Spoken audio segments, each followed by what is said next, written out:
So my dad was living with us when Ed was a baby, and he volunteered to change nappies, and he would spend, when Ed was, he'd be fed and he'd be put in his little pyjamas and he'd be lying on his back playing with his mobile. My dad would be just lying next to him, staring at him, and he would change nappies, and he would later on when he needed feeding, he would do that because he was doing all the things that he wasn't able to do when I was a baby. Yeah, he wasn't.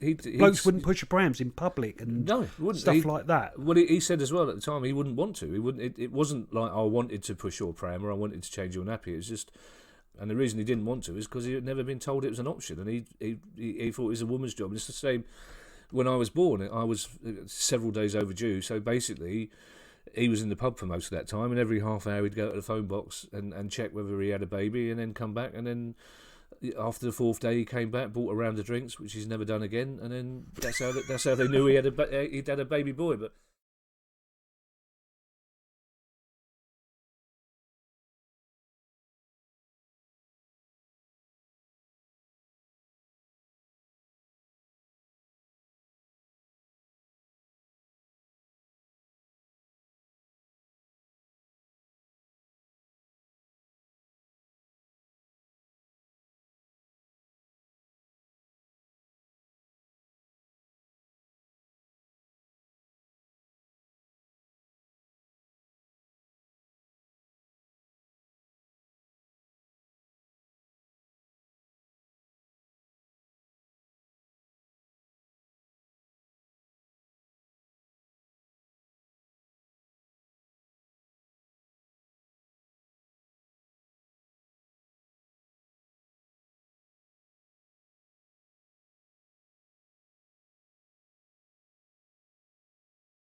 No, what advice would I give that 23-year-old? I would say to that kid that, you know what, you had the whole world against you. It felt like that a lot of times.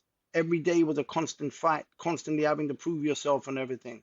If there was one advice I would have given that kid, I would have been like, I should have been stronger. Right? One of the reasons why I agreed to do this interview is because one of the last events that I performed at, when I'd retired and I came out of retirement as a tribute and whatever to Mark B for his untimely passing, RIP, you were there and you were right in the center with your creaky knees, right? And you were moshing. Yeah, I've seen it and how everybody knows you and you are friendly and approachable. So everybody has a Blade story. Yeah. You know, they remember you, when they were just that spotty 14-year-old. Yeah. Or stuff like that, and this big rapper was talking to them. Yeah. And they appreciate that, and that's why 30-something years later that you are still held in the esteem or the hearts